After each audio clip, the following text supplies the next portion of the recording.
S ಗಮನಿಸ್ತಾ ಇರ್ಬೋದು ಮನೋರಂಜನ್ ಡೈರಿಯಲ್ಲಿ ಬಾಗಲಕೋಟೆ ನಂಟು ಪತ್ತೆ ಆಗಿರೋದು ಇಲ್ಲಿ ಇದು ನೀವು ಪ್ರಮುಖವಾಗಿ ಗಮನಿಸಬೇಕಾಗಿರುವಂಥ ಅಂಶ. ಹೇಗಪ್ಪ ಗೊತ್ತಾಯಿತು? ಮನೋರಂಜನ್ ಡೈರಿಯಲ್ಲಿ ಈ ಒಂದು ಸಾಯಿ ಕೃಷ್ಣ ಅನ್ನುವಂಥ ರೂಮೇಟ್ ಇದ್ದ ಅನ್ನುವಂಥದ್ದು, ಜೊತೆಗೆ ಕಾಲ್ ರೆಕಾರ್ಡಲ್ಲಿ ಸಾಯಿ ಕೃಷ್ಣ ಜೊತೆಗಿನ ನಂಟು ಕೂಡ ಪತ್ತೆ ಆಗಿದೆ. ಇಂಜಿನಿಯರಿಂಗ್ ಓದುವಾಗ ಇಬ್ಬರು ಕೂಡ ರೂಮೇಟ್, ಮನೋರಂಜನ್ ಸಾಯಿ ಕೃಷ್ಣ ಜಗಲಿ ಇಬ್ಬರು ಕೂಡ ರೂಮೇಟ್. ಮತ್ತು ಕಾಲೇಜ್ ಮುಗಿದ ಬಳಿ ಕೂಡ ಇಬ್ಬರು ಫೋನ್ ಕಾಂಟ್ಯಾಕ್ಟ್ನಲ್ಲಿದ್ದರು. ಅತಿ ಹೆಚ್ಚು ಸಂಪರ್ಕವನ್ನು ಹೊಂದಿರೋದು ಪತ್ತೆಯಾಗಿದೆ. ಮನೋರಂಜನ್ ಡೈರಿ ಕಾಲ್ ರೆಕಾರ್ಡನ್ನು ನೋಡಿದಾಗ ಈ ಒಂದು ವಿಚಾರ ಬೆಳಕಿಗೆ ಬಂದಿರುವಂಥದ್ದು. ನೋಡಿ, ಇಲ್ಲಿ ರೂಮೇಟ್ ಆಗಿರುವಂಥ ಸಂದರ್ಭದಲ್ಲಿ ಸಾಯಿ ಕೃಷ್ಣ ಜಗಲಿ ಜೊತೆ ಮನೋರಂಜನ್ ಏನೆಲ್ಲ ಅಂಶಗಳನ್ನ ಹೇಳ್ಕೊಡ್ತಾ ಇದ್ರು, ಅವರ ಗುರಿ ಏನಿತ್ತು ಅಂತ ಏನಾದರೂ ಇವನ ಜೊತೆ ಹೇಳ್ಕೊಂಡಿದ್ರಾ? ಮತ್ತೊಂದು ಕಡೆ ನೀವು ಪ್ರಮುಖವಾಗಿ ಇಲ್ಲಿ ಗಮನಿಸಬೇಕಾಗಿರುವಂಥದ್ದು, ಕಾಲೇಜ್ ಮುಗಿದ ನಂತರವೂ ಕೂಡ ಮನೋರಂಜನ್ ಮತ್ತು ಇವರಿಬ್ಬರು ಹಲವು ಬಾರಿ ಕಾಂಟ್ಯಾಕ್ಟ್ನಲ್ಲಿದ್ದರು, ಹೆಚ್ಚು ಸಂಪರ್ಕವನ್ನು ಹೊಂದಿರೋದು ಕೂಡ ಪತ್ತೆಯಾಗಿರುವಂಥದ್ದು. ಸೊ ಈ ಬೆನ್ನಲ್ಲೇ ಈಗ ದೆಹಲಿ ಪೊಲೀಸರು ವಿಚಾರಣೆಯನ್ನು ತೀವ್ರಗೊಳಿಸಿದ್ದಾರೆ.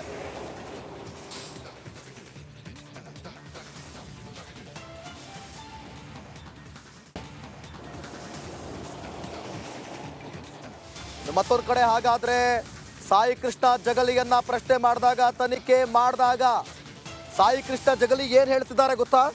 ನನ್ನ ಸಹೋದರ ಯಾವುದೇ ತಪ್ಪು ಮಾಡಿಲ್ಲ, ಆತ ನನ್ನ ಸ್ನೇಹಿತ ಮಾತ್ರ ಅಂತ ಹೇಳಿ ಸಾಯಿ ಕೃಷ್ಣ ಹೇಳ್ತಿದ್ದಾರೆ. ಜೊತೆಗೆ ಸಾಯಿ ಕೃಷ್ಣ ಸಹೋದರಿ ಸ್ಪಂದನ ಹೇಳಿಕೆಯನ್ನು ಕೊಟ್ಟಿರೋದು ಈ ಬಗ್ಗೆ.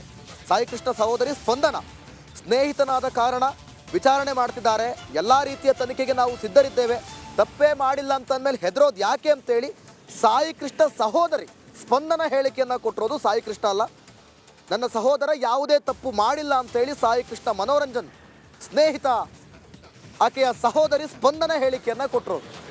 ಸೊ ಇಲ್ಲಿ ಅವರು ಸಮರ್ಥನೆ ಮಾಡ್ಕೊಳ್ತಿದ್ದಾರೆ, ನನ್ನ ಸಹೋದರ ಯಾವುದೇ ತಪ್ಪು ಮಾಡಿಲ್ಲ, ಅವರಿಬ್ಬರು ಸ್ನೇಹಿತರಷ್ಟೇ, ಒಂದು ವೇಳೆ ತಪ್ಪೇ ಮಾಡಿದ್ರು ಕೂಡ ಅಥವಾ ಎಲ್ಲದಕ್ಕೂ ಕೂಡ ನಾವು ಸಿದ್ಧರಿದ್ದೇವೆ, ತಪ್ಪೇ ಮಾಡಿಲ್ಲ ಅಂದರೆ ಹೆದರೋದು ಯಾಕೆ ಅಂತೇಳಿ ಅವರ ಸಹೋದರಿ ಹೇಳಿಕೆಯನ್ನು ಕೊಟ್ಟಿದ್ದಾರೆ.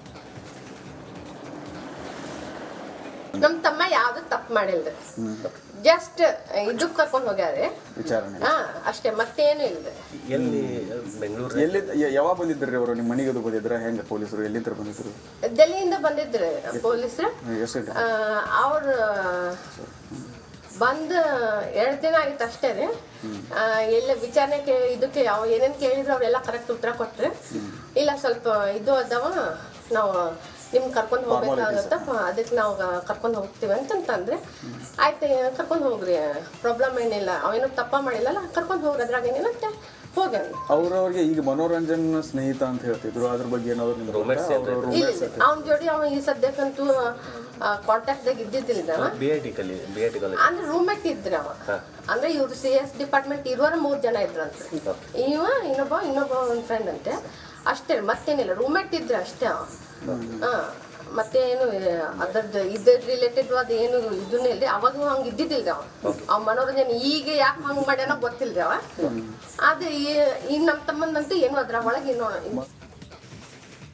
ಈ ಬಗ್ಗೆ ಮತ್ತಷ್ಟು ಅಪ್ಡೇಟ್ಸ್ ಕೊಡ್ತಾರೆ ನನ್ನ ಪ್ರತಿನಿಧಿ ಮಾದೇಶ್, ನ್ಯೂಸ್ ರೂಮ್ ಇಂದ ಲೈವ್ ನಲ್ಲಿ ಜಾಯ್ನ್ ಆಗ್ತಿದ್ದಾರೆ. ಮಾದೇಶ್, ಪ್ರಮುಖವಾಗಿ ಗಮನಿಸ್ತಾ ಇದ್ದೀರಾ, ಬಾಗಲಕೋಟೆಯಲ್ಲೂ ಕೂಡ ಲಿಂಕ್, ಆತನ ಸ್ನೇಹಿತ ಸಾಯಿ ಕೃಷ್ಣ ಜಗಲಿ, ಇವರಿಬ್ರು ಸ್ನೇಹಿತರ ಅಥವಾ ಬೇರೆ ರೀತಿ ಏನಾದರೂ ಲಿಂಕ್ ಹೊಂದಿದ್ರಾ? ದೆಹಲಿ ಪೊಲೀಸರು ಯಾವ ರೀತಿಯಾಗಿ ತನಿಖೆಯನ್ನು ಮುಂದುವರಿಸ್ತಾರೆ ಮಾದೇಶ್?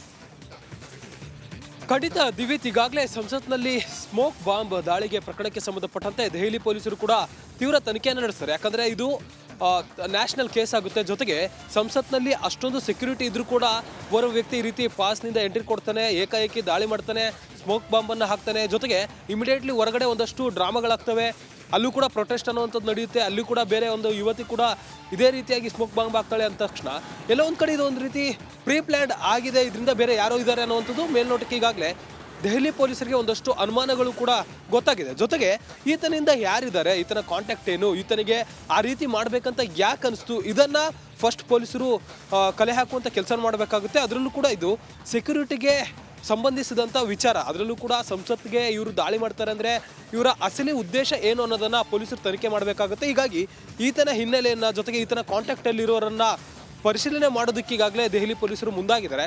ಈತ ಬ್ಯಾಂಗ್ಳೂರಿನ BIT ಕಾಲೇಜ್ನಲ್ಲಿ ಓದಿರ್ತಾನೆ. 2008-9ರಲ್ಲಿ ಈತ BIT ಕಾಲೇಜ್ನಲ್ಲಿ ಎಂಜಿನಿಯರಿಂಗ್ ಪಡೆದಿರ್ತಾನೆ. ಮ್ಯಾನೇಜ್ಮೆಂಟ್ ಕೋಟಾದಲ್ಲಿ ಅಲ್ಲಿ ಓದಿದಂಥ ಸಂದರ್ಭದಲ್ಲಿ ಆತನಿಗೆ ಯಾರೆಲ್ಲ ಕಾಂಟ್ಯಾಕ್ಟ್ ಇದ್ರು ಅನ್ನೋದಕ್ಕೆ ಸಂಬಂಧಪಟ್ಟಂತೆ ಒಂದಷ್ಟು ಡೀಟೇಲ್ಸನ್ನು ಕಲೆ ಹಾಕಿದಂಥ ಸಂದರ್ಭದಲ್ಲಿ ಅವಾಗಿನಿಂದಲೂ ಕೂಡ ಅಂದರೆ ಸರಿಸುಮಾರು 10 ವರ್ಷಗಳಿಂದಲೂ ಕೂಡ ಕಾಂಟ್ಯಾಕ್ಟ್ ಇರುವಂಥ ಓರ್ವ ವ್ಯಕ್ತಿಯ ಜೊತೆ ಈ ಮನೋರಂಜನ್ ಸತತವಾಗಿ ಕಾಂಟ್ಯಾಕ್ಟ್ ಇದ್ದಾರೆ ಅನ್ನೋದು ಗೊತ್ತಾಗುತ್ತೆ. ಅದು ಬಾಗಲಕೋಟೆ ಮೂಲದ ಸಾಯಿ ಕೃಷ್ಣ ಎನ್ನುವಂಥ ಆತನ ಜೊತೆಗೆ ಒಂದಷ್ಟು ಕಾಂಟ್ಯಾಕ್ಟ್ ಕೂಡ ಇದೆ. ಜೊತೆಗೆ ಆತನ ಬಗ್ಗೆ ಡೈರಿಯಲ್ಲಿ ಈತ ಉಲ್ಲೇಖ ಮಾಡುವಂಥ ಕೆಲಸ ಮಾಡ್ತಾರೆ. ಆತನ ಫ್ರೆಂಡ್ ಬಗ್ಗೆ ಜೊತೆಗೆ ಮೊಬೈಲ್ ಕರೆಗಳನ್ನು ಪರಿಶೀಲನೆ ಮಾಡಿದಂಥ ಸಂದರ್ಭದಲ್ಲಿ ನಿರಂತರವಾಗಿ ಕಳೆದ 10 ವರ್ಷಗಳಿಂದಲೂ ಕೂಡ ಇವರು ನಿರಂತರವಾಗಿ ಕಾಂಟ್ಯಾಕ್ಟ್ ಇದ್ದಾರೆ ಅನ್ನೋಂಥದ್ದು ಗೊತ್ತಾಗಿದೆ. ಹೀಗಾಗಿ ಇವರ ಇಬ್ಬರ ಮಧ್ಯೆ ಏನೆಲ್ಲ ಕಮ್ಯುನಿಕೇಷನ್ ಆಗಿದೆ, ಇದ್ರ ಬಗ್ಗೆ ಇವನಿಗೂ ಏನಾದರೂ ಐಡಿಯಾ ಇದೆ ಅನ್ನೋದಕ್ಕೆ ಸಂಬಂಧಪಟ್ಟಂತೆ ಒಂದಷ್ಟು ಮಾಹಿತಿಯನ್ನು ಕಲೆ ಹಾಕುವಂಥ ಕೆಲಸ ಮಾಡ್ತಿದ್ದಾರೆ. ಜೊತೆಗೆ ಈತನ ಉದ್ದೇಶ ಏನಾಗಿತ್ತು, ಜೊತೆಗೆ ಇಬ್ಬರು ಕೂಡ ಈ ಹಿಂದೆ ರೂಮ್ಮೇಟ್ಗಳಾಗಿರೋದ್ರಿಂದ ಈತನ ಒಂದಷ್ಟು ಕನಸುಗಳನ್ನು ಕೂಡ ಹೇಳ್ಕೊಂಡಿರ್ತಾರೆ. ಜೊತೆಗೆ ಈ ಒಂದು ಕ್ಷಣದಲ್ಲಿ ಆತನ ಮೈಂಡ್ಸೆಟ್ ಏನಿದೆ, ಜೊತೆಗೆ ಇತ್ತೀಚೆಗೆ ಇದ್ರ ಬಗ್ಗೆ ಅಂದರೆ ಸಂಸತ್ನಲ್ಲಿ ದಾಳಿ ನಡೆಸೋದ್ರ ಬಗ್ಗೆ ಏನಾದರೂ ಈತನ ಜೊತೆ ಅಂದರೆ ಸಾಯಿ ಕೃಷ್ಣ ಜೊತೆನೆ ಈತ ಏನಾದರೂ ಡಿಸ್ಕಸ್ ಮಾಡಿದ್ನಾ ಅನ್ನೋಂಥ ಸಂಬಂಧಪಟ್ಟಂತೆ ಒಂದಷ್ಟು ವಿಚಾರಣೆಗಳನ್ನು ಕೂಡ ಮಾಡಬೇಕಾಗುತ್ತೆ. ಜೊತೆಗೆ ಈತನ ಉದ್ದೇಶ ಅಸಲಿಗೆ ಏನಾಗಿತ್ತು, ಆ ರೀತಿ ಯಾಕೆ ಮಾಡಿದ್ರು ಅನ್ನೋದನ್ನ ಕಂಡುಹಿಡಬೇಕಾಗುತ್ತೆ. ಅದಕ್ಕೆ ಸಂಬಂಧಪಟ್ಟಂತೆ ಸದ್ಯಕ್ಕೆ ಬಾಗಲಕೋಟೆಯಲ್ಲಿ ಅದರಲ್ಲೂ ಕೂಡ ಆ ಒಬ್ಬ ಸಾಯಿ ಕೃಷ್ಣ ಏನಿದ್ದಾನೆ ಈತ ಅವರವ ನಿವೃತ್ತ DYSP ಅವರ ಮಗ ಅಂತ ಕೂಡ ಇಲ್ಲಿ ಗೊತ್ತಾಗಿದೆ. ಇದಕ್ಕೆ ಸಂಬಂಧಪಟ್ಟಂತೆ ಸದ್ಯ ಹೆಚ್ಚಿನ ತನಿಖೆಯನ್ನು ನಡೆಸಲಾಗ್ತಿದೆ. ವಿಚಾರಣೆ ವೇಳೆ ಇನ್ನೂ ಏನೆಲ್ಲ ವಿಚಾರಗಳು ಬಯಲಾಗ್ತಿದೆ ಅನ್ನೋದನ್ನ ಕಾದು ನೋಡಬೇಕಿದೆ. ದಿವಿತ್. ಓಕೆ ಥ್ಯಾಂಕ್ ಯು ಮಾದೇಶ್ ನಿಮ್ಮೆಲ್ಲ ಮಾಹಿತಿಗಾಗಿ.